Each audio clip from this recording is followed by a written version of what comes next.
Ayan mga boss, nandito ako sa Manila City Hall kasi kakatapos lang ng hearing para dun sa kasong sinampa laban sa akin na cyber libel. Kung matatandaan nyo, last year pa tong kaso na to sinampahan ako ng cyber libel kasi nag-ingay at kinalampag ko yung Manila Health Permit na tinututulan mismo ng mga manggagawa dito sa Manila City. Nagugat yung kaso mga boss sa UST kung saan muntik mawalan ng trabaho yung mga teaching professionals ng University of Santo Tomas dahil dun sa Manila Health Permit.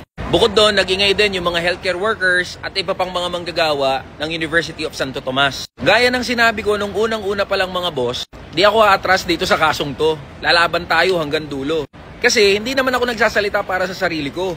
Kasama ko yung libu-libong mga manggagawa dito sa Manila City na tumututol dyan sa Manila Health Permit. At gusto ko lang ipaalala mga boss yung sinabi mismo ng Korte Suprema na hindi mali na punahin ang mga public servants at walang puwang ang mga balat sibuyas sa public service. Kaya dyan din naman ang gagaling yung kumpiyansa natin mga boss na wala tayong ginawang mali. Titindigan natin yan.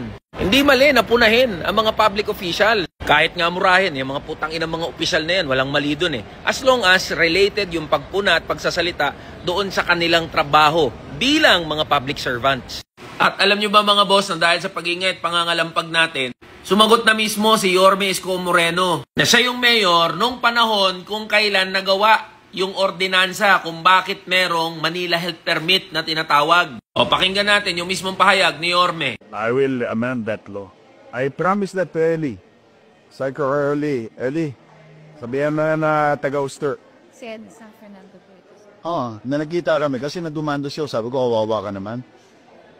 Riminam yung dandami ng tao na ako madedemanda ka pa nga. Sabi ko, anyway, kausap mo yata yung mga taga-Uster. Kasi I don't want to exploit the UST employees for political purposes. Anyway, I know that I'm gonna do if I get elected, diba? So, sabi ko, Eli, sabihan mo sa kalang, pagdating ng araw, makabalik tayo, amendahan ko yung batas na yan. So yun lang mga boss, laban lang tayo hanggang dulo. Maraming salamat sa patuloy niyong suporta dito sa platform natin. Di tayo papatinag, di tayo papatahimik, mag-iingay pa tayo, mangangalampag pa tayo, at patuloy natin ipaglalaban ang karapatan ng manggagawang Pilipino. Laban mga boss!